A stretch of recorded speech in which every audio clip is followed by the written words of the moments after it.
listening to Sports Radio Detroit.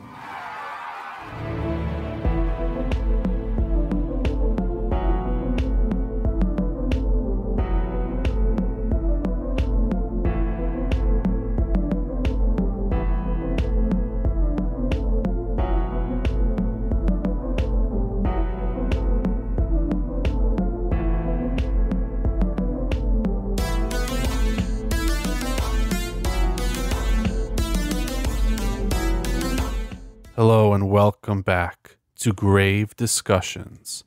I am one half of this terrifying duo, Barnabas.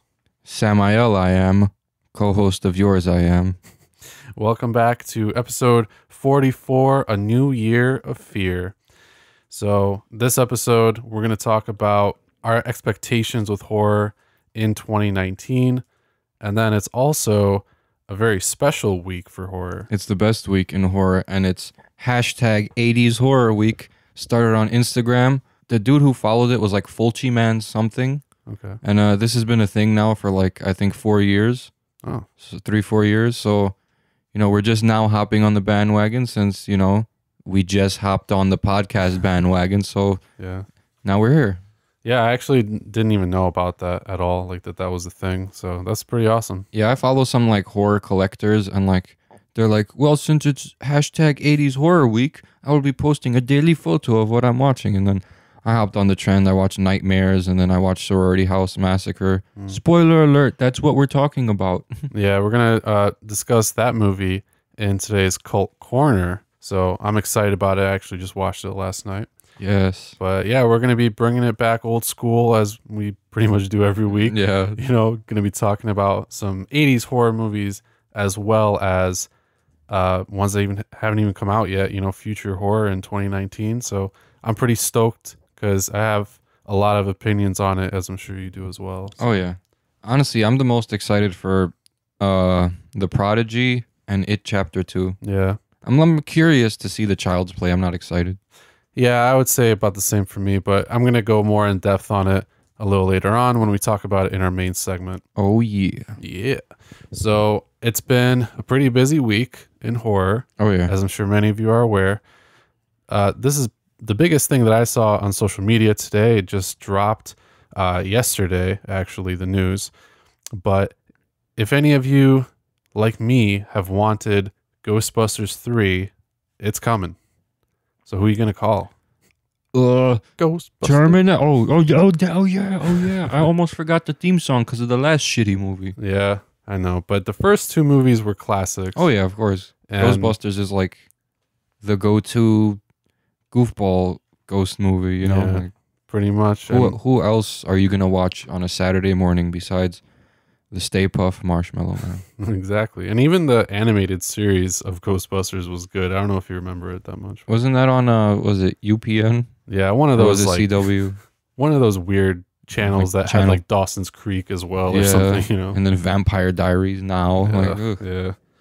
The EW. Right? Oh, God. The EW. But anyway, that aside, Ghostbusters 3 is coming out officially. It's supposed to be slated for summer of 2020. The sooner the better, in my opinion. But Jason Reitman, the son of Ivan Reitman, who did the first two movies, he is going to be directing Ghostbusters 3, which is a continuation of the first two films and not connected to Paul Feig's 2016 version with Melissa McCarthy and whoever. So it's going to be like 40 years later, and all the Ghostbusters have arthritis and like lumbar problems. And, they're going to be getting their asses whooped by little bitch ghosts once they try to come back. And they're like, we need to step it up, fellas. We're not the same as we used to be. Yeah, Either that or they still got it. Yeah, I mean, I think they might. But maybe because one of them died. Oh, I think it was Harold Ramis. Damn. Right? They're probably going to talk about that after he passed, Yeah. We just retired from Ghostbusting. Yeah, probably. Yeah. Harold Ramis just recently passed away in 2014. So I have no idea what they're going to do. They might do like a CGI ghost or something like they did with Fast and Furious. That's exactly what I was thinking. Yeah. And also, no, please. I agree with that completely. I don't really want to see that unless they make it look really good, like it's actually him. Yeah. Or something, But so apparently Dan Aykroyd was saying something about, the 3 remaining Ghostbusters possibly having a reunion. So I'm thinking it's going to be about them and something's going to happen. It's been a while since I even watched Ghostbusters 2, so I don't completely know like what to expect, but I am excited that it's happening. Dude, last time I watched any of the Ghostbusters movies, I was in like 10th grade. It's been a minute. But yeah, I'm really pumped for it. I know a lot of people are like mega Ghostbusters fans, so this is really exciting news, and it's my favorite news. But we're going to have to move on. Let us know what you think about the Ghostbusters 3 announcement. And yeah, I'm pumped for it. Next up is also something that a lot of you more like obscure indie horror sci-fi fans are probably going to appreciate. So we talked about this little movie called The Endless pretty recently. Oh, yeah. Yeah. So now Aaron Moorhead and Justin Benson are... Moorhead. Moorhead. It's always good. Always good. Yeah. They're going to be completing what I assume is like their trilogy that started with Resolution, then The Endless, and now there's going to be another one called Synchronic. And it kind of aims to be kind of in the same vein of like The Endless, like that weird cosmic space horror. I thought The Endless kind of just established that it was over, though. Yeah, I don't really think the characters are going to be related, if anything, just loosely, kind of how the guys from Resolution were in The Endless. But it's probably going to have the same kind of vibe. It's all supposed to be, I think, this connected universe or something. So I'm kind of excited about it. It's also going to be focused on this like red marijuana that's apparently been in the first 2 movies, like just kind of as an Easter egg kind of thing. So I'm kind of curious about it. I wasn't like the biggest fan of The Endless, but I liked Resolution, and so I kind of want to check this one out. I'm probably not going to watch it unless you make me for an episode. Yeah, that's fair. That's fair. Because this is like that weird horror, like what you were talking about earlier, I think today, with, trying to make you think, like all this allegorical, metaphorical, all that kind of shit, all that horror. And this is kind of that. So it's probably worth a watch, but it's hard to like sit down and watch it, Yeah, like if I don't know. I mean, The Endless wasn't bad, but I just felt like they were just trying to be way too deep with it, and that just kind of like made me uninterested with the movie. Like just them trying to be too complicated. It's like, all right, bro. Yeah, I feel you, but I know there are a lot of people who are big fans of Moorhead and Benson and of these movies, so let us know your thoughts about it. I guess we'll see what happens. I don't think that there was a date mentioned, but they were just an Instagram post by the guys who thanked everyone. So the production's actually wrapped on it. So we might be seeing it pretty soon. Oh, man. Yeah. So what we won't be seeing soon, though, unfortunately, at least most likely, is Channel Zero. There was just an announcement that Sci-Fi has canceled Channel Zero after 4 seasons. And I have not watched it, but I've been meaning to, and a lot of people said it's really good. I think I watched one episode like 2 months ago or some shit because I saw that weird face on Amazon Prime for the cover photo, and I was like, oh, that looks good. Watched one episode. It was pretty good, but I mean, I can understand why Sci-Fi would just cancel a show, especially like no one's really into like horror anthologies like Twilight Zone and Tales from the Crypt or Tales from the Dark Side anymore. Kind of. I mean, at least like people who watch Sci-Fi. Yeah. I mean, because Sci-Fi is kind of just like a casual channel at this point, because they have a lot of dumb movies. So Sharknado, didn't they start that shit? Yeah, that like hardcore, like horror community is not really there. Yeah. So that's tough. But Shudder, however, Shudder actually has the show on it. Oh yeah, they do. So there was even talks in this article about Shudder potentially just taking the show on. They that should. Would be dope. Why not? Yeah. Make it a Shudder original. Yeah. It's already kind of like sort of their property, kind of being on streaming and everything. Yeah. They might as well just take it on and do like a season 5, 6, 7, whatever. They're like all, because it's an anthology thing. Because every season is different. You can do anything you want for as long as you want. Kind of like what Netflix did with Lucifer. Fox dropped it. Netflix is like, hey, stupid, you just lost a lot of money. I'm taking that. Why get pulled? It was offensive to Christians. Yeah, I don't know. People will. The devil's a cop. Anything. How is that offensive? Yeah. Yeah, he's actually like a good guy. That's know. the bad thing about this show. Yeah. It's evil. It's exposing the young ones' minds Yeah. to the devil's Well, work. you know, people will complain about anything, so that's not really that surprising to me. But yeah, Channel Zero unfortunately is gone. If you were a fan of it, you can catch it on Shudder. It's $5 a month. Just like they're not even sponsoring us. I just like it a lot. Yeah. You know? I mean, I watch your Shutter all the time. Yeah, exactly. So and they have a lot of great content. I just watched The Faculty for the first time. For the first time. Yeah, it's my first time. I was on Shudder too, and I did not know that was going to be that good of a movie. I thought you watched The Faculty before. Probably when I was like eight or nine with Betty, but you know, I didn't remember. I just remember the dude who played John Strode, or Yeah. No, yeah, that movie's or John Tate. Awesome. So yeah, Channel Zero is gone unfortunately, but we'll keep you guys updated if there's any news on like the Shudder front, perhaps. But we've got a couple trailer announcements, and then we're gonna get right into our first segment. So Beneath the Leaves is the first trailer today. This is dropping February 8th on VOD, and this one looks pretty cool. It's got Doug Jones in it, but you wouldn't really recognize him because he's not wearing a costume, if that makes sense. Because Doug Jones is the same guy who was Abe Sapien and Hellboy, Del Toro. Oh, shit. Yeah. He's the same guy who was in Del Toro's Pan's Labyrinth as the blind guy, that creepy guy. So he's like a phenomenal, character actor. He's always like in makeup and costumes and shit, but he's actually unmasked in this movie, and he's playing this psychopath who is after these kids. The trailer actually looks pretty cool. Doug Jones looks pretty good as like a serial killer kind of guy, and it's pretty dramatic. The acting looks good. The vibe overall looks pretty good. So I'm kind of excited about this one. Yeah, I couldn't really tell like totally what it was about until you just explained it, but that sounds good. Honestly, orphans being chased down by some killer for whatever reason. Let's figure out why. Yeah, they're gonna probably turn it into something that like only makes sense if it's a metaphor. Probably, yeah. That's what always happens with this type of shit. Because I can't think of why a guy would just want to kill orphans. Like, fuck orphans, Just, yeah, because he's supposed to be, I think, like mentally damaged or something, and he thinks that by killing them, he's reuniting them with their parents, who are also dead.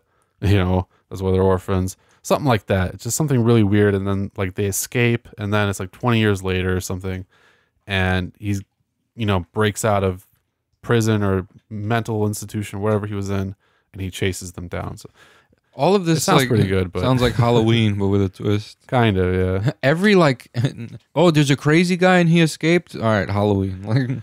Yeah, basically.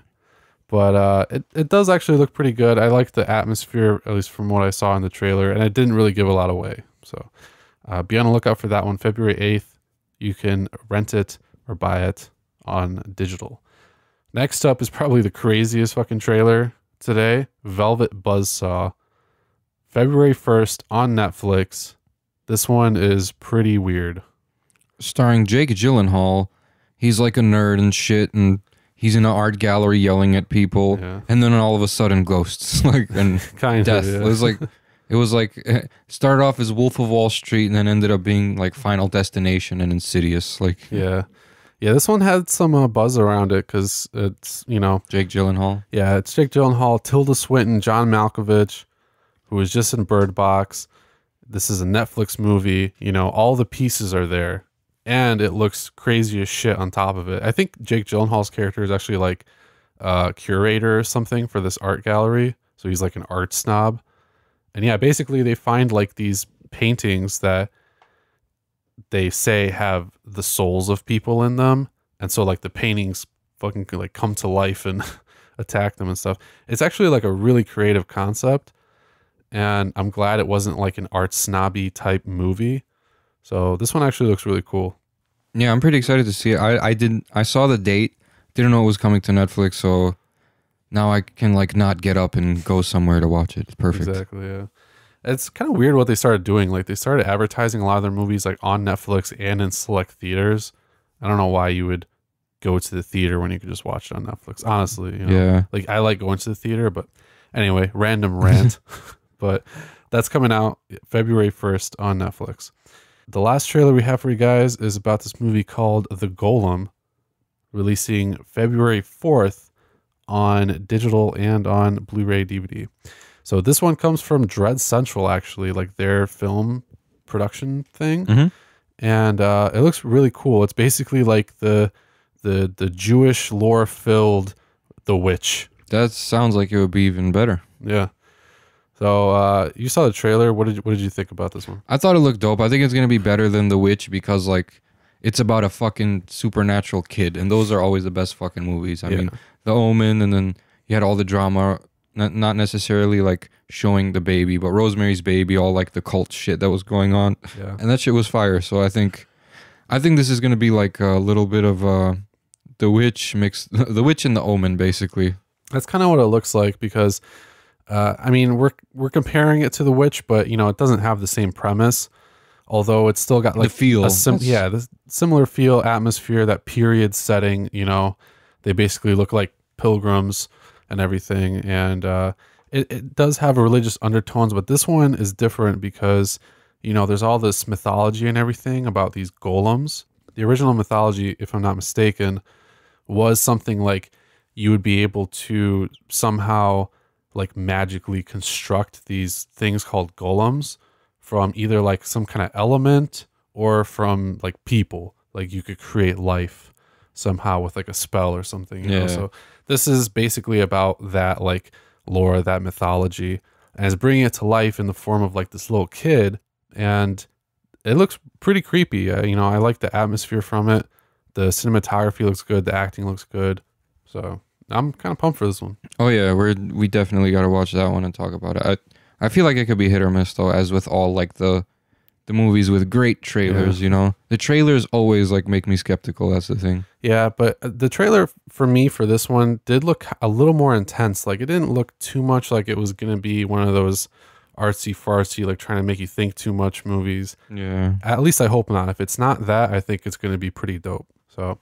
That's it for the trailers. Before we get into our next segment, we have to, as always, give a shout out to our great hosts, Sports Radio Detroit. Yes, not Detroit Sports Radio. That's SRD, Sports Radio Detroit. You can find them on Facebook, Twitter, and Instagram. Oh, yeah. And you can check out the website as well, sportsradiodetroit.com. You can find Grave Discussions on there, as well as other awesome shows like Out of Bounds, Tigers SRD, Over Under Fair, and others. So let's jump right into our very first segment, and it is the Cult Corner. What do we have in this week's Cult Corner, Samael? In this week's Cult Corner, we have the not so famous Sorority House Massacre. Yeah. So which is like a mix of Black Christmas, Halloween, and Slumber Party Massacre. If I think that's pretty accurate. And like the house on Sorority Row. And offerings and all of those. Yeah. Every movie that came out in the 80s, this is that movie. And I felt like this movie really captured like the feel of the 80s slashers, you know? Yeah. Except this one wasn't like cheesy, actually. It was actually pretty serious. Yeah, I mean, it's a very clear ripoff of Halloween. Oh yeah, like 100%. Yeah, I mean, it came out in 86, so the middle of that entire decade is like when you really started seeing all the ripoffs. I feel like, but this one I think was probably one of the more prominent of those. Directed by Carol Frank, and honestly, like it was enjoyable, but there were a lot of similarities. Yeah, so to like everything. So Laura was sitting at school and she saw her brother Bobby at the window, reminiscent of Halloween 1, the Michael and the Laurie scene. Except this scene wasn't shot as well, you know. Like I didn't like the one thing I didn't like in this movie really was like the cinematography. That's fair. Yeah, it felt kind of like bumpy. Yeah, and just kind of like forced to me as well. Yeah, sometimes, you know. But I like the score though. Yeah, the score was great. I really like the score. Yeah, the score was great. I felt like the acting was actually, you know, pretty solid for this kind of movie. Oh yeah, you know, I thought it would have been like really bad, except when except when that chick got killed in the what's it called, the hut. Remember when she got the teepee hut? The teepee hut. Yeah, she got killed. And then the dude walked in. Somebody just killed. Like what? Bro, if I somebody just fucking like that. That's how he react. Like, dude, that was like his girlfriend, and he just like ran out of there butt ass naked and confronted like this room full of girls and was like, yeah, they killed her. I was like, dude. And then they somehow produced a fire ladder. And Yeah. that part to me was like hilariously Quick, bad. we always keep this fire ladder in the drawer. Like, what? Yeah. So anyway, we don't really need to tell you the story. It's kind of a clear ripoff. Like this girl starts having these weird dreams about this guy who seems to like want to hurt her. And as she moves into this sorority house, like joins the sorority. And basically he goes after her because he has these weird visions or tinglings about her, no weird shit intended. Yeah, it's like, but there was like a lot of like they were just reiterating a lot that psychic connection that family members have, especially with the mom and her kittens, remember? So yeah. But I mean, this was one of those 80s movies that, was very like stereotypically 80s slasher. yeah. But it still had all that stuff that was enjoyable, that like kept you entertained, because as long as you use that basic formula and just spice it up in one way or another, in this one I think it was like showing you who the guy was, Yeah. but having that weird like actual supernatural psychic connection thing that was only kind of implied in Halloween. Exactly. That was what made it kind of different, especially to like Slumber Party Massacre, because Slumber Party Massacre was just some fucking weirdo guy Yeah. just like killing women. And like in this one, like why I said Black Christmas was because like this guy basically had the same getup as Billy, black shirt, black pants, Yeah. and he actually talked. He wasn't like a mute killer. So He didn't talk a lot, but no, he would did like talk. he would say names like Yeah.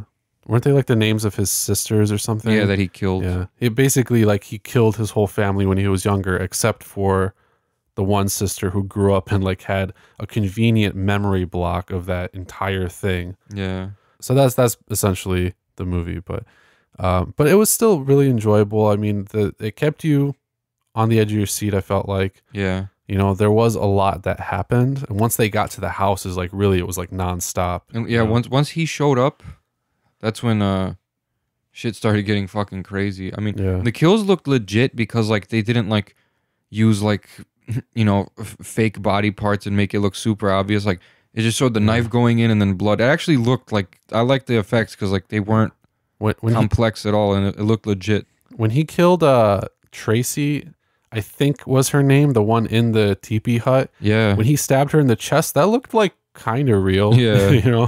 I've never seen anybody stabbed in the chest before, but I mean, it looked pretty gruesome. Like it was actually her getting stabbed. Yeah, the knife probably went into the handle. That's why it looked so Yeah, like yeah. legit, because it was like, because you watched it like go Yeah. like it, But I'm pretty sure that shot started with like it already in her chest, which is yeah. how it should be shot like that. So yeah, but it was still pretty cool looking. Or when he stabbed the chick after she tripped in the yard, Yeah. and then Laura and her friend just left her, and then he just walked up to her, stabbed her in the chest like 12 times. That looked fucking brutal. Dude, at the end with Beth, like he stabbed her in the legs like 6 times, Yeah, and it looked like he was really stabbing her Yeah. in the legs. I was like, and, oh shit. and then when she stabbed him through the throat, that looked legit. Like, Yeah.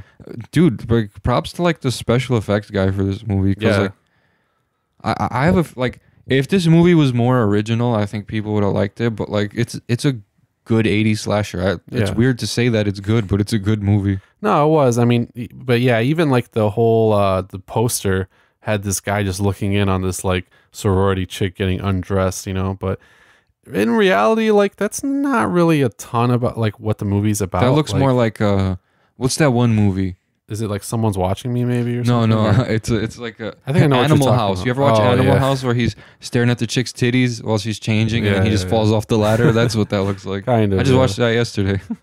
Oh, did you? Yeah. Nice. Yeah, I mean, the poster kind of makes you think it's one movie, like Slumber Party Massacre almost or something, because that one had that lewd cover kind of too. Yeah. That phallic fucking cover. He's got the knife and everything, but it's really not. It's like this weird like psychic connection, brother sister fucking Wonder Twin powers like movie. Yeah, you thought this was just gonna be like some mindless, like, hey, this guy's crashing their party because he's just nuts. Like, Yeah. It's not really. But so that's why I like it. I think that's why it probably has the cult following that it has. Like I said, I pretty much liked most things about the movie. So yeah, I mean this one's a good one in my book. Yeah, this is a good one in my book too. I mean, when people talk about 80s, though, they talk about Friday the 13th, The Yeah. Burning, The Thing. They didn't expect Sorority House Massacre, but Yeah. if it wasn't a Halloween ripoff, it probably would have did a lot better. Yeah, because I mean, they could Come definitely on, have. Laura. I know. They definitely could have like taken that whole angle and put it in literally anything else, and it probably would have been more original. But so I think that's kind of why I got lost in the shuffle. But it's definitely got a pretty decent fan base, and apparently the second one is also like pretty cult as well. I think the second one, no, or was it Slumber Party Massacre 2, where like the killer from the original one possesses one of the girls? Oh, I don't know. I think that might actually be Slumber Party Massacre Okay. too, but I haven't seen that Because one. Lord, what the fuck is Sorority House Massacre 2 about? And Oh, I have no idea. I don't know actually because the guy dies. No. I don't that's know. why I want to see it now. Like, what the fuck's happening now? Another Yeah. another random sorority incident? Like, With people in the ghosts fucking this time 80s or were something. people in the 80s were probably fucking terrified to be living in sorority. Like, fuck this shit. Yeah, I would not have wanted to be a college kid at all. I mean, kind of to actually watch all those movies, but at the same time, not because I would feel like I could die at any moment. So, welcome to 80s week, in horror. Yeah. That's basically what it's about, just college kids dying. And also would have made me afraid to have sleepovers. Hey, the second one's called Sorority House 2 Nighty Nightmare. Like Nighty Night. Like, Yeah. but Nighty Nightmare. Well, I think we got to watch that one and talk about it at some point. But yeah, I mean, I don't really have a whole ton more to say about Sorority House Massacre. I thought it was pretty solid. Nowhere near the level of Halloween, or I don't know if I like it better than Slumber Party Massacre or like House on Sorority Row, but the whole supernatural angle was cool. So overall, I enjoyed it. I think it's well deserving of its cult status. Yeah, I think so.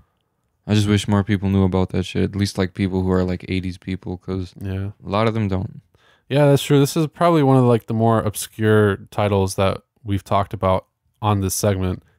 I feel like, at least, because if I just saw this out of the blue, I would have probably mistaken it with Slumber Party Massacre, and I'd be like, "Oh, okay, that's cool. I know about this one." But So I just quickly read the synopsis for the for the second movie.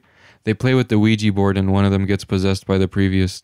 oh, okay, there you But go. it's not Billy. It's a different sorority, and like What the fuck? he committed some fucked up acts 5 years ago, and they use a Ouija board to summon him. So it's not connected to like part one at all. No, nothing. Oh my god, Just like Slumber Party Massacre, I think. that's hilarious.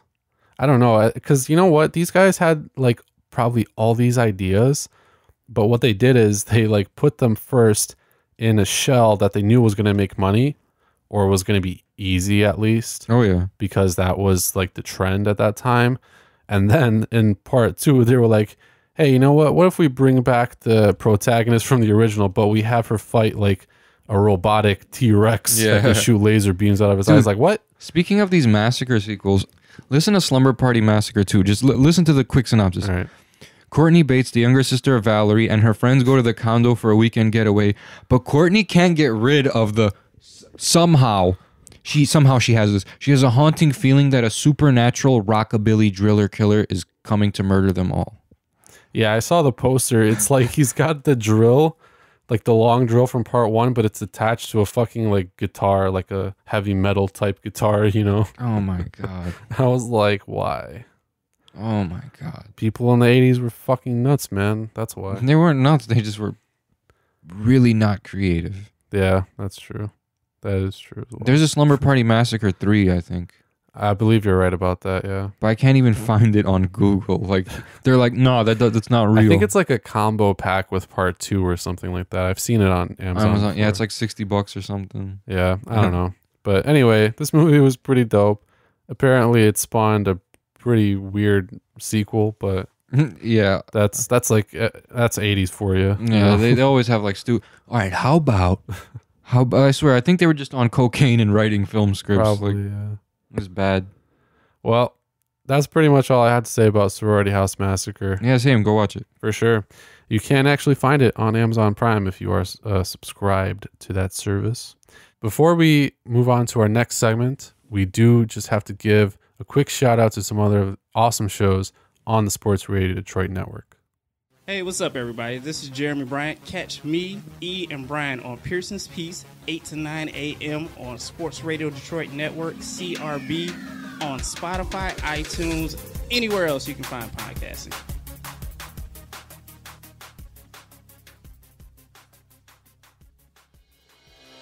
Hi, this is Jason Pinkett from Pucking Around and Spinning the Wheels on Sports Radio Detroit.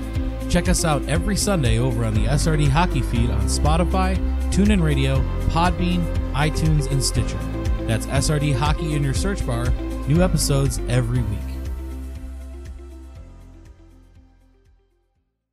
Next up, we're going to discuss the brand new year. We're going to talk about movies that haven't even come out yet. All right, 2019.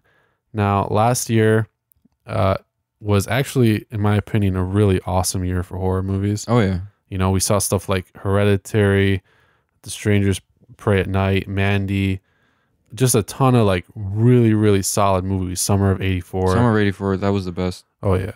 So I feel like this year it's going to be hard to top, honestly. Like last year was probably one of the best years in horror that we've had in recent memory. And it really kind of started in 2017 with stuff like Get Out and Split and everything, you know. But I think that this year is going to be hard pressed to beat it because we are kind of seeing a lot of adaptations and like reboots and stuff like that and sequels to an extent. There are a lot of sequels, but those are fine, I guess. But lots of adaptations, lots of reboots. Those are always, to me, really hit or miss. So I'm expecting that we're going to have a lot of hits, but just as far as like indie horror and stuff, but I don't know. I think Us is going to be probably and It Chapter 2. I think those are going to be like the top 2 movies this year. Yeah. I think you're probably right. I mean, I didn't know about a lot of the stuff I ended up putting in my top 10 in 2018. So that's all stuff that's coming out of like the independent scene, out of all the festivals and everything, you know, like those are the movies to really watch out for. I have a whole list, but these are really all like the big budget, like really well marketed, like those big studio movies, you know. Oh yeah. Happy Death Day to You, Pet Sematary, Hellboy, The Curse of La Llorona. Oh, I forgot about Hellboy. Yeah, Godzilla, Annabelle 3. Godzilla looks good. It does, I know. Even It Chapter 2. So these are all like those big budget, you know, like big studio horror movies, which are fine. Like a lot of them are actually pretty good. It is mostly adaptations and reboots and stuff, but I mean, I guess that's to be expected at this point. But I feel like the independent festival scene is going to have a lot of hits again. I feel like that's only getting better. Oh yeah. I can't wait for the movies too that are going to come out this year, like out of the blue. You know, not all movies will give you like a trailer. Some will just pop up on Netflix. Hey, guess what's a new Netflix movie? And then you hear about them on social media and shit, or someone tells you like, yo, this movie was awesome. Yep. And you're like, oh, I've never heard of it. Yeah, that's exactly how I feel it's going to keep progressing, you know. But lots of reboots, lots of adaptations and stuff. I mean, how do you feel about that? Do you think that's only going to make things worse or what? Not necessarily. I think it depends on like the direction that they just take these films, honestly. Like that's all that matters. Like you could have a great story, but like if you're going to end it, don't leave it open-ended. And if you do leave it open-ended, don't just make up some bullshit script to sell the movie 1 year later because you're on like some sort of, you know, time constriction. Like, hey, you got a year to do this, sign the contract. Like, just take your time, do some shit. Like, yeah. You see when did Get Out come out? 2017? And now Us is coming out 2019, you know? Jordan Peele took the 2 years, so. And they're both really original ideas too. Yeah. You know, not like what a lot of people are doing. Like Pet Sematary, the adaptation, okay, that's cool, I guess. Not necessary probably, but okay. Hellboy adaptation, you know. Yeah. Child's Play, I don't know. With the TV series out, like I just honestly, the only thing people like when you talk to the horror community, the only thing people want to see nowadays is like people just keep bitching up a storm about make a new Jason and a new Freddy movie. Yeah. Those two motherfuckers, like. Well, we just talked about it. I mean, Jason, you know, Friday the 13th stuff is still on hold because of everything, but they're working on it. Nightmare on Elm Street, they're still thinking about it like it's in the works, kind of, but they're not really going to commit to it until maybe like in a few years, you know, because they want to focus on the Conjuring universe, which is like their big money grab. But Conjuring 3 also supposed to be coming out, I think, at some point this year. But don't believe those people who are saying it's going to be like werewolf related. That's not confirmed. I had this big ass argument with this one lady who like posted some picture like Conjuring 3 is going to have werewolves. Yeah, I saw that stupid I was shit. like, it's rumored to be based on one of their cases where like somebody was on trial and they claimed that they were possessed, and that was like their defense. That's what it's rumored to be about, but there's no official confirmation, so don't believe that. Anyway, I just had to say that. Oh yeah, well, people will just believe anything that some asshole posts. Exactly. I mean, there's even been stuff about like upcoming horror movies that have posters of movies that have already come out. Yeah. And I'm like, why are you lying to these people? Yeah. You know, like what purpose does it serve? Like just do a little bit of research, you know? Like it's just like the original movie poster with a drawn on 2 on it usually, or like a 3.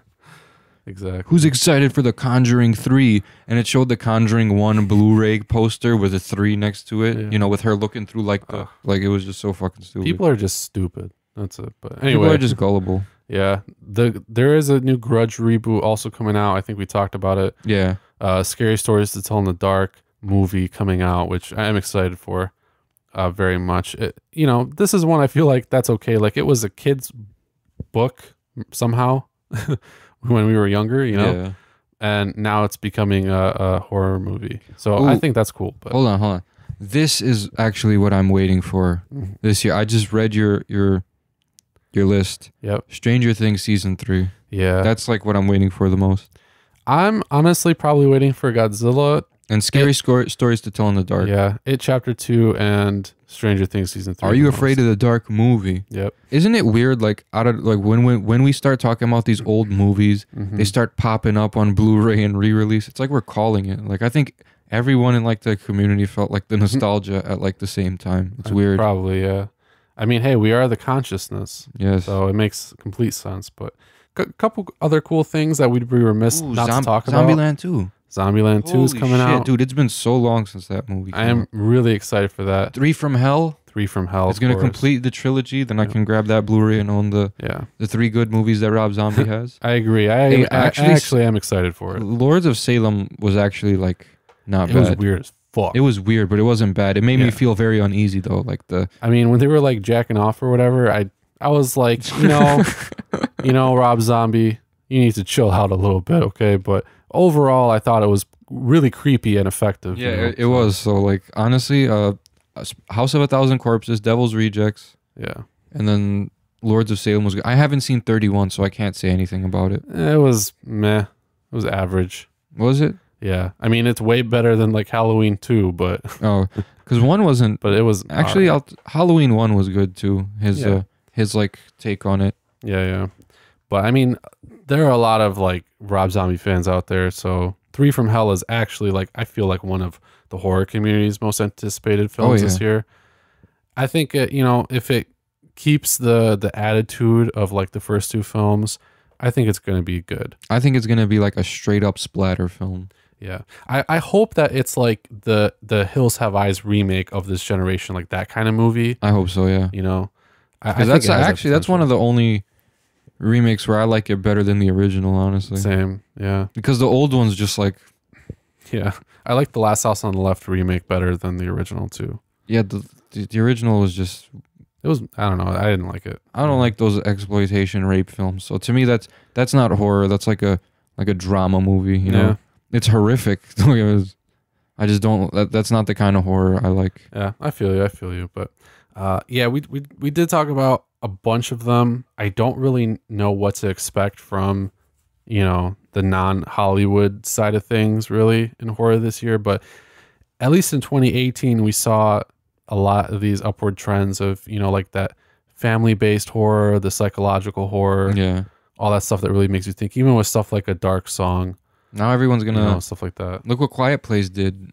Bird Box, and now Bird Box is gonna push hopefully the community in a different direction. I hope more people don't try to start making like drama thrillers with kind of. supernatural elements. Like that's all it was. Yeah, because they haven't really been able to make them that scary. Yeah, That's the thing, it's like, because was Beetlejuice horror? No, neither is Bird Box. Yeah, I mean, yeah. It's well regarded in the horror community, It's kind of like Bird Box is just like the whole like nothing's happening and then like leaves, like it's kind of like Langoliers, you know. It's that emotional horror. Yeah, it's more about like unity and stuff like that, and being able to all survive together, even though you know it's inevitable that everyone's probably gonna die. Yeah, and I'll say this. I'm not tired of good zombie movies, but I'm tired of like post-apocalyptic horror, kind of, because it's not really horror that much. It's like these drama thrillers, like you said. Yeah. Like the only exception I'll make, and even though it's really not that much of a horror movie anyway, is like 10 Cloverfield Lane, but that's not really the same kind of post-apocalyptic thing. But all these other ones are too much like, hey, let's get this big group of people together, or it's just like one guy and some kid that he's found in the woods or something. So that's pretty much all it is. And I kind of want to steer away from that. Like if you're going to do post-apocalyptic horror or something, then, you know, not even like A Quiet Place, but just actually try to make it scary, because that would be a terrifying situation. You know what not post-apocalyptic, well, pre and in the moment apocalypse. The remake of Dawn of the Dead is probably the best zombie movie ever made. I'm gonna say that. Yeah, I mean that, like right next 28 to like, Days Later, right next like those to kind of movies. Return of the Living Dead Part 2. Yeah, which is possibly the worst zombie movie, but the best. But it was awesome. It was, dude. I fucking from Part 1 though. Brains. That's where all these like kids shows and all that shit got the idea for zombies to be like brains. Like, just because of that one fucker. The Tar Man. Yeah, I want to get the Tar Man like as a tattoo at some point. Yeah, yeah. He's probably my favorite zombie. I just got Return of the Living Dead Blu-ray DVD combo in the mail today, so I gotta watch it. I haven't watched it since I was like fucking 10. So yeah, I don't have that one actually, but I heard I think the special features are pretty cool. They have the 1 and 2 collector's edition on Amazon. Yeah, nice. I should, but I don't even remember how we got to talking about Return of the Living Dead, but post-apocalyptic things. Yes, that's one thing I hope we don't see more of for sure. I do kind of wish that we would start steering away from all the reboots, at least. Like the adaptations are kind of cool if it's been like some time, you know. But what kind of zombie movies they need to make? More like the original Night of the Living Dead. It's like the very start of like some zombie shit happening. People barricade themselves in a house, and ultimately they all die because no one wants to see a post-apocalyptic, and just make the movie like in a scenario where they're trapped, like 10 people are trapped by 10 zombies, and they barricaded a house, and you know they got to secure perimeters. They're like, oh fuck, let's go get the keys. We got to go get some water. 2 of them get ambushed. 3 zombies get in the house. They eat a child, but then ultimately at the end, everyone dies because, like I said, we don't want to see what happens post-apocalypse. Yeah, that would be sick, actually. I mean, I was gonna say, as far as like zombie movies go, Wreck. I know you haven't watched it, but I think Wreck definitely like revitalized the zombie. It's really good. It's a Spanish horror movie. It's found footage, so it's first person, but it's phenomenal. It's actually terrifying, and it's one of my favorite horror films actually. But that I feel like revitalized it. I think they just got to be a little bit more original. There was a kind of cool one called The Battery, which was released a few years ago, and that one was actually kind of cool. It was pretty indie though, but yeah, I already feel like we're actually not seeing that many zombie movies coming out this year, at least that we've heard of. Yeah. So I feel like people kind of share your mindset, and they're kind of trying to steer away from them. Now it's a lot of these like family, you know, kind of metaphorical, these really like psychological horror films. See, and that's what's stupid, because that's like the shit that critics praise, those like soap opera movies, not ones where like a lady gets ripped in half by a zombie right in front of her kids, you know, like. Yeah. I mean, with like the success of Hereditary and Get Out and Split, like that, I knew that was the direction it was going to go in, like just these more mature, like kind of darker horror movies. You know, I don't think they're darker. Maybe not. I think they're just more dramatic, but yeah, kind of. I guess that's where I was trying to go with it, but just more like kind of serious, you know. Yeah, I mean, hey, don't get me wrong. Like, I'm assuming Wreck is a pretty fucking serious movie. Oh yeah, but I want to have like, you know, like I said, those isolated incident zombies, like 5-6 people run into two zombies at an abandoned house that they're just in to fuck around, you know, like, and they don't infect you when they bite you. They're just and when they die, like, you know what I'm saying? Yeah. Like, it's not they don't bite you to infect you, they bite you to eat you, you know. They just eat people, like, Yeah. no infections. They're just reanimated corpses. And you know why you don't get infected? Because it's not. We need to steer away from reality, like I said, because they're not reanimated corpses brought back by some bacteria. It's supernatural. Yeah. No, I agree. I mean, I like those kind of zombie movies. Because, I mean, Deadites are sort of zombies and demons. So, like the Evil Dead remake, some shit like that. Yeah. Like, more like May the Devil Take You and the ones we saw on Prime. Oh, yeah.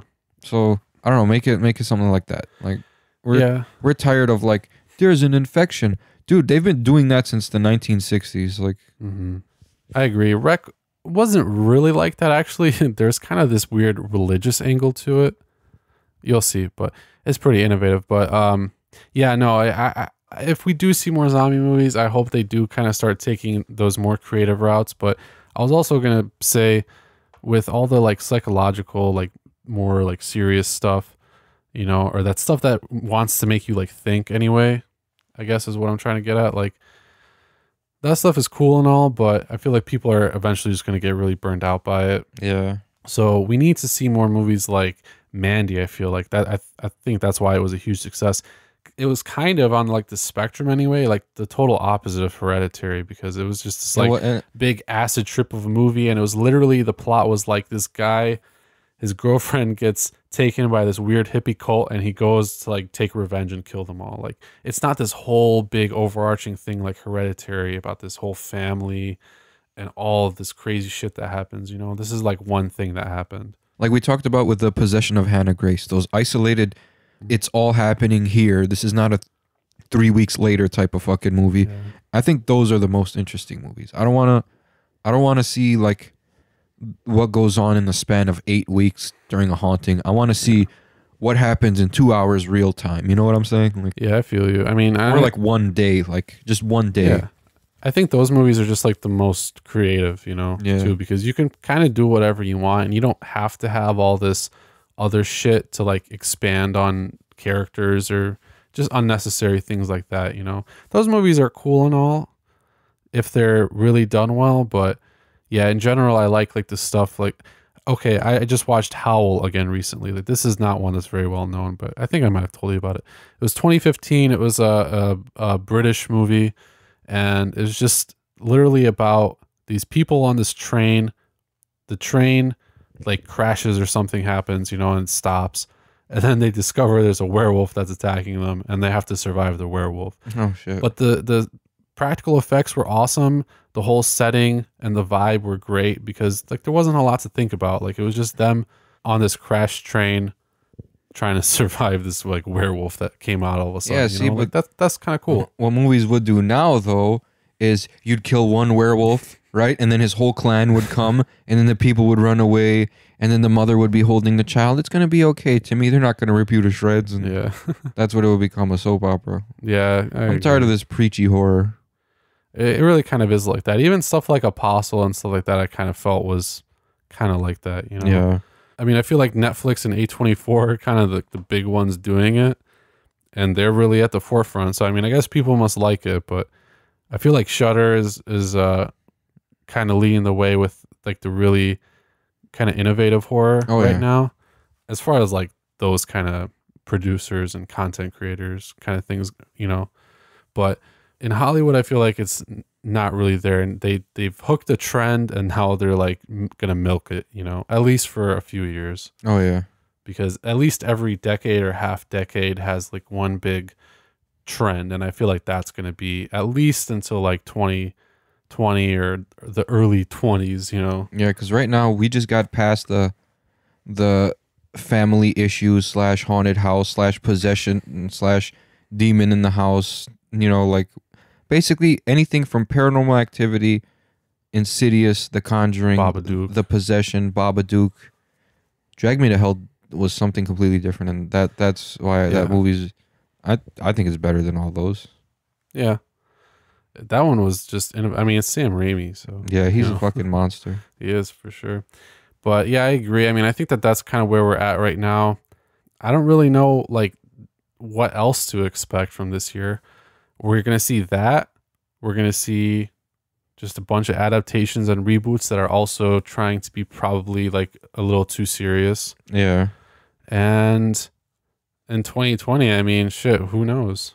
We're probably gonna just go off the deep end and just really get into these really fucking weird movies. Just like kids getting stabbed. Like Yeah, that's gonna be the 2020 trend. Stab all kids. Because I remember The Purge. Like they tried to make that catch on. Like and maybe have other people emulate it, but they only ran that series into the ground themselves. Yeah. You know what I do like though? I do like that there are apparently more movies that are kind of going into the route of being influenced by like local folklore and like mythology and legends and stuff like that. Yeah. Like Jordan Peele is doing it. He's doing it with Us, and then something else that he worked on too. And we're seeing a bunch more, even with something kind of like Hereditary, you know, like that kind of more obscure demonology kind of shit like that. I think that is a good trend to have because there's so much like mythology and folklore out there that you could make a movie off of. Dude, we could do the fucking since we're from Michigan, what are those things that are allegedly in Michigan? The Wendigos? Are they allegedly in Michigan? I know about like the Nain Rouge and stuff like that. That's But something is in Michigan. yeah, it's like I'm a sure. that's the popular Michigan monster, Wendigo. Okay. Yeah. People, It's like a Native American. we're in a state thing. that has Wolverines, and look, it's a Wendigo. No, you saw a Wolverine. Yeah. Yeah, I mean, we could actually did have a Wendigo idea for a horror movie in mind. You know? Ooh. I'll tell you about it after the show. But so I hope that that's kind of a trend that keeps going. I do like where like cinematography is heading, although I hope that horror movies stop with that like really nasty looking like yellow green kind of color palette. You know what I'm talking about. You know what I'm sick of? That shot where people are driving down the highway and they got a drone flying 500 feet above them, and just it's like a 30-second shot of the car going like, it's like, all right, beautiful cinematography, but have it work like within like the dramatic shots too. Like have some sort of camera angle that you know how to use correctly. Like that's more for like you know what I think one movie did that good though. I think that's Woman like in a Black? recent one, Woman in Black, and then also the Fright Night remake, like that opening shot. Yeah, that did it good. But yeah. in general, like I'd expect to see that movie in something that like Dwayne the Rock Johnson is in, not like your horror movie. You know what I mean? So yeah, maybe stop with the drone shots so much. I don't know. Yeah, or like the Shutter Island did it good too. Yeah, Or like the shots of like the whole fucking horizon. Like it's like, all right. yeah. I was gonna say too, not even just films. I don't want to spend a lot of time on this, but a lot of horror TV series coming out. We talked about Stranger Things season 3. We're gonna see Chilling Adventures of Sabrina season 2 as well. Except they won't have the tittied goat man as their statue. Oh yeah, they have to remove him, but they're gonna show the Dark Lord in some way. So I'm pretty pumped to see that. We're also going to see stuff like The Passage, which is an adaptation of a book. It's supposed to be like a vampire-ish thing. Another vampire-ish thing, Nosferatu, is going to be a TV series on AMC. Oh, that's coming out? Yeah, which is adapted from a Joe Hill book, son of Stephen King. And then I don't think I have anything else. Did you on hear? Here, but I remember something. They're completely remastering the original Nosferatu and like CGIing like the new people in there, and they're making it have sound. I saw that. Yeah, I think it's already out. Possibly, I'm not sure. We'll have to look into it because I really want to find out if that's released yet or not. Yeah, that would be something kind of cool to see. I don't know if I need it, but like, I mean, it'd be cool to see. Because what did we get with the remake of Nosferatu? We got Klaus Kinski, right? Yeah, but like the original is just so obviously like, dude, it looks a movie from almost like the Stone Age, So coloring it, I mean, that would be kind of cool, I guess, but it wouldn't really make it look less shitty. Yeah. So I don't know, but I mean, that could be cool too. It might already be out, possibly. I'm not sure. I think it might be. I'm not too sure. But yeah, gonna be seeing a lot more horror TV series and a lot of really cool like horror video games as well. We've got the Resident Evil 2 like HD remaster remake, I whatever. I have the coming out. demo. I still have 30 minutes on it because I haven't played it yet. I haven't played it either. I'm actually just not going to play it until it comes out. I already like paid it off. So we're going to be seeing that. Days Gone. I think we're going to be seeing The Last of Us Part 2 as well this year, if I'm not mistaken. And like a bunch of other pretty cool horror video games. So there's going to be a lot of horror out in 2019. We just talked about kind of like the biggest things, but there's definitely, I feel like, going to be a lot of really good films coming out of the festivals and stuff. And yeah, that's pretty much all I got for 2019 horror right now. Yeah, same. Like I said, hopefully some movies pop out of the blue and surprise us and be like, oh, look, here's a movie. And you're like, oh, shit, thanks. Yeah. Kind of like, I mean, you remember Don't Knock Twice and Lights Out when they came out? They just came out. Like, yeah, I agree. Yeah, no, I feel like there's going to be a lot of stuff that comes out that's good that hasn't been announced yet for sure. That seems to be kind of how it is. It's really just like the big stuff. Like Jordan Peele is obviously huge now, so we have to know about Us like 6 months in advance, you know. oh, yeah. But there's going to be something good that pops up in just like the middle of the summer that we didn't know about, or like the middle of the fall or something. So yeah, let us know what your guys' thoughts are. There's a lot of trends that are probably going to keep occurring, but a lot of really cool movies, it looks like. So yeah, let us know what you're most excited about. So next up, we're going to be discussing another 80s movie, but not a movie from the 80s. Yes. It's going to be in this week's chopping block. So this week's you had to get me. Yeah. It's been a while. I've been waiting for like a minute now. I was like, yo, I'm going to time this perfectly. I started thinking about it as soon as I heard the theme playing. I knew you would. I knew you would. No, you didn't.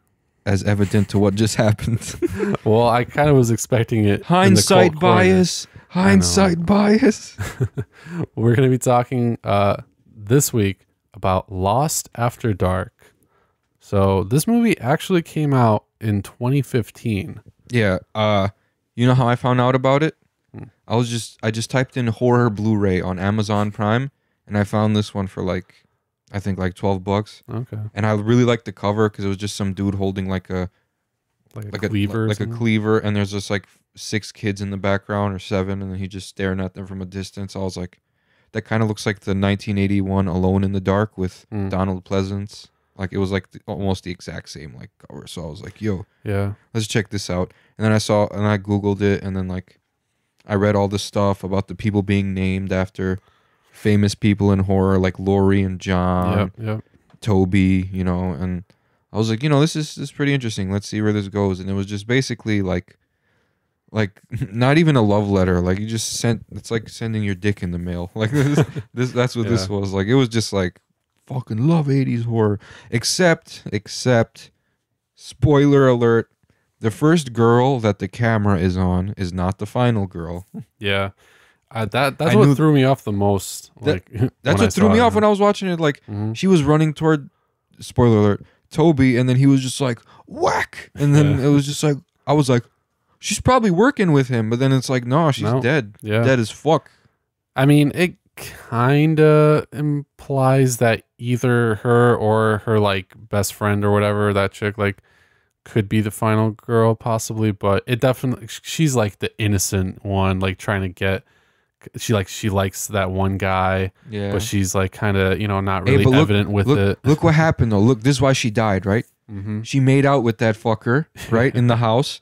But the other chick that survived, when that dude was hitting on her, she's like, well, I heard you're a dog. Like, you know, like she wasn't promiscuous. Like she was just the real final girl. She was kind of flirty and stuff, but yeah, she wasn't really like, you don't out there. You don't have to be the nerd to be the final girl. Nerds can be whores too. I mean, yeah. But I mean, this movie kind of did play on that, like the whole virgin final girl purity like stereotype kind of. But at the same time, you thought this is right. You're like, hey, this is an 80s throwback.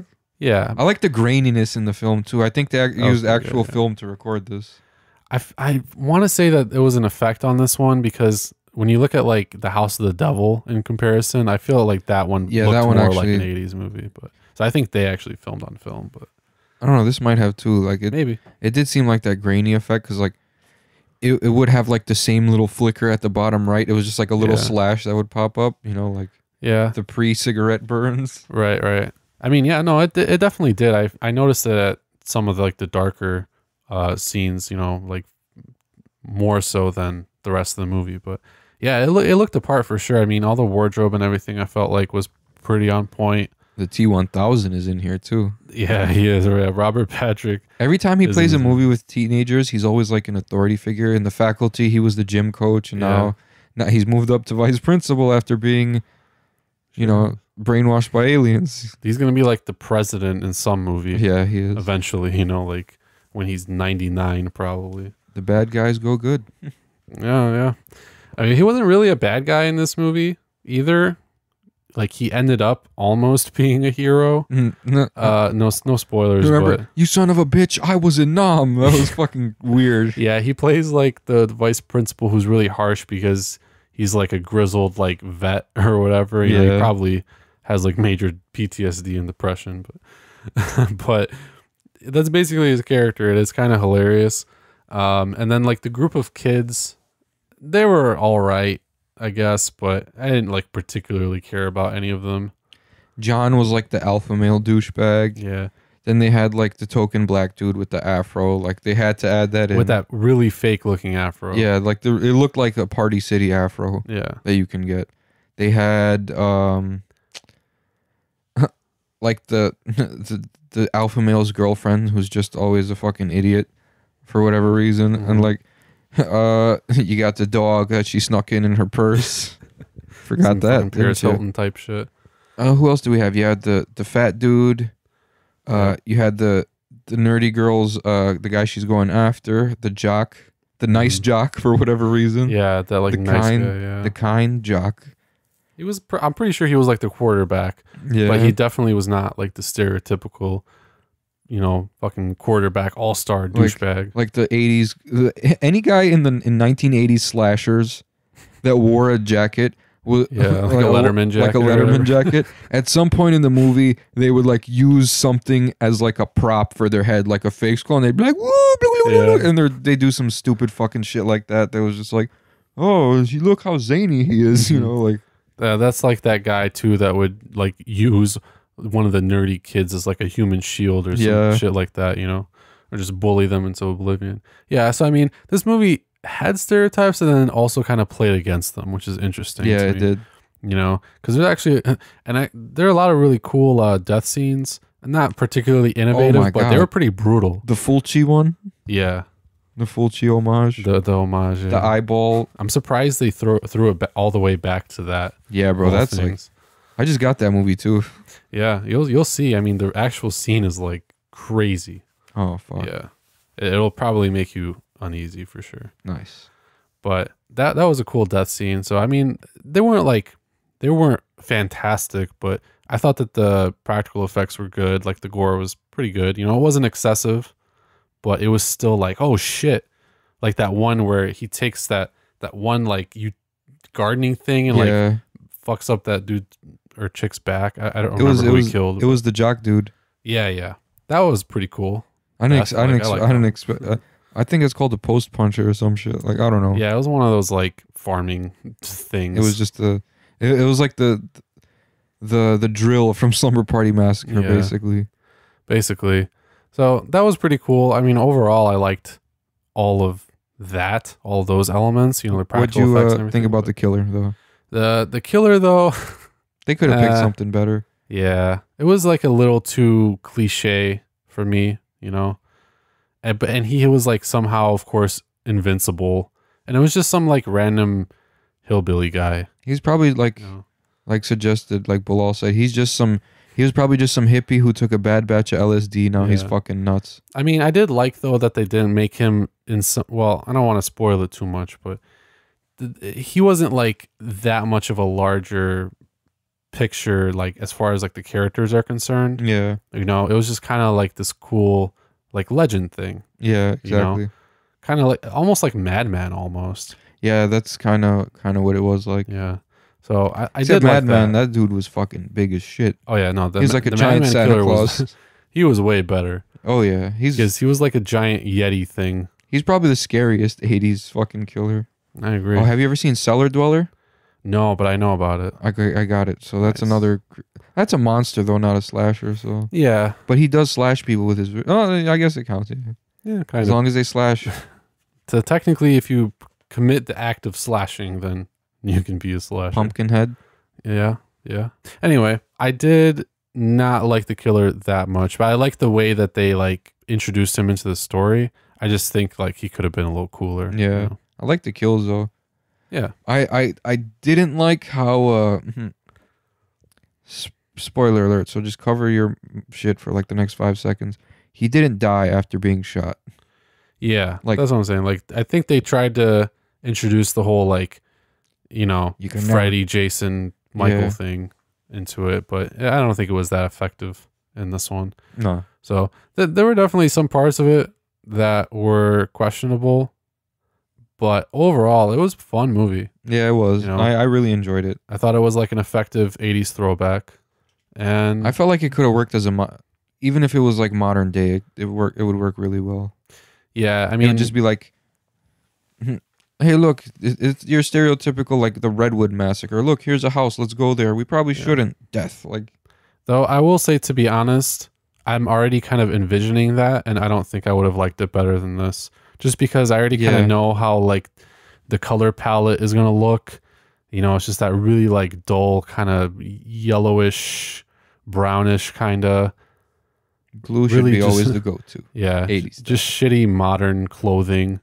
Oh, And- that's another thing. I felt like that was missing from this movie, the super blue atmosphere Yeah, of like Zero Boys and Friday the 13th and Halloween. I thought the atmosphere of this was pretty good. Oh, it was but- good. It just but didn't yeah, have wasn't like quite it wasn't like that. throwback, you know, like Yeah, even with like the lighting and stuff like that, I don't think that was very 80s like. I don't think the cinematography was on this. They added a grainy filter, but like they didn't use like the same type of camera angles. Yeah, or they were very movements. modern. Yeah, camera exactly. movements and angles. Yeah, so it's hard to do. I mean, I think that the House of the Devil did that well, but that was also more of a secluded setting. And the sleeper. Yeah. Remember the sleeper? Yeah, Sleeper did the, it the Black pretty well, too. Christmas basically remodel completely, Yeah, except he lived in the school. yeah. This one though, I mean, took place in like kind of a larger location, Mhm. so it didn't really have that like claustrophobic feel to it.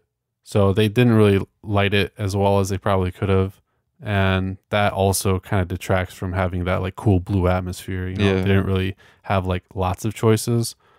But Plus, like it shit looked was okay. shit was happening really quick too, yeah, so they wouldn't have had a moment like in let's use Zero Boys because that has a lot of blue lighting. Like Mhm.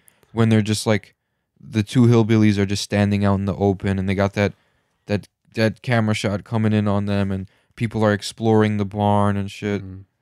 So like it's not like I think the camera work needs to be changed too in order for that blue Yeah. atmosphere to work. You can't have modern movies that are it's like why is this movie blue? Like Yeah, because with like the more modern stuff, you expect it to look more realistic. yeah. Yeah, I know. I agree with that for sure. And I was also gonna say, like, I think that largely they relied on that graininess, and then just like the costuming and just the way that like the kids acted to really give off that like 80s vibe. But yeah, aesthetically, like it didn't really feel like it. And I don't quite remember the soundtrack, but the soundtrack I think was like pretty Yeah, it was 80s. yeah, it I was. guess. I like the soundtrack, especially at the end. When the credits rolled, though, it sounded like really John Carpenter-ish. Mm-hmm. Yeah, I actually was kind of thinking the same thing. Yeah. I mean, there was definitely like some Halloween influence on it, of There- course, because The theme song to me had like the Halloween and like the Thing vibes. Like, yeah, I think that's fair. Yeah, no, it was definitely John Carpenter like at some points, but overall, I mean, yeah, I thought it was a pretty effective 80s throwback. It was a good slasher. The story was all right.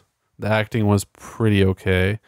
But it was enjoyable movie. Unfortunately, it's not like free to stream yeah, on any service. You got to rent it, but I think it's worth it. I think so too. I'm glad I own it now because Mhm. it's like, bro, it's like just like 80 slasher movies are. You just put it on like a Friday night when you're just, fuck it, I'll make some food and stay home tonight. Like, Yeah, it's definitely one of those movies for sure. And especially, you know, if you do like 80s horror in general, not just slashers, but especially if you like 80s slashers, you're probably going to love this movie. You know, Oh, yeah. It's not like an insult or anything. It's actually got some pretty cool parts. So for me, it's not Chopped. I think you should go check it out if you have $3. Yeah, actually, it's better than most 80s slashers. Can we just admit that there are a lot of shitty ones?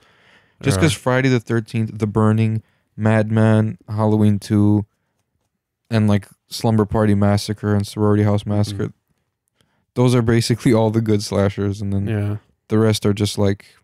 I mean, whatever Giallo came out at that time, I guess, but... Giallo's more like its own thing, you know what I'm saying? Like, yeah. I look at slashers and Giallo's different. That's fair. Even, I agree. Even though there are movies like Schizoid who have that like Giallo like type of, or at least they try to have that Giallo type of influence to them. Yeah. So I don't know. So for you, it's not Chopped. No, it's not Chopped. I'm glad I watched it though. Like I don't even know about it. Yeah, I had no idea until you told me about it. So this was kind of really under the radar. So I feel like we gave you ghouls, you know, some pretty obscure like 80s Hey, don't forget about the Boyles. Ghouls and the Boyles, yes. Take these into consideration. Go check them out if you're looking for something really 80s to watch this week.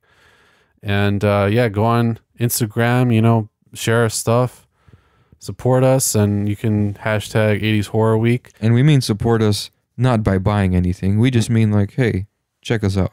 Yeah. Leave comments. We definitely want more of you guys to leave comments if you like our stuff, or even if you don't like our stuff, tell us what to improve on, you know, and everything, because we really value that. We probably come off as, you know, kind of tough guys, but we actually, you know, really appreciate all you guys. And so yeah, let us know, share our stuff, let us know what you think. We've got a Facebook, Instagram, and Twitter. Just search Grave Discussions or Grave Disc SRD, or go check out the website, gravediscussions.net, and you can listen to us and check out all our stuff. Yes. All of our stuff. Consume it. Listen. Remember our lines. Remember the dirty joke I made about Pacific Rim. And remember to tune in next week on Grave Discussions.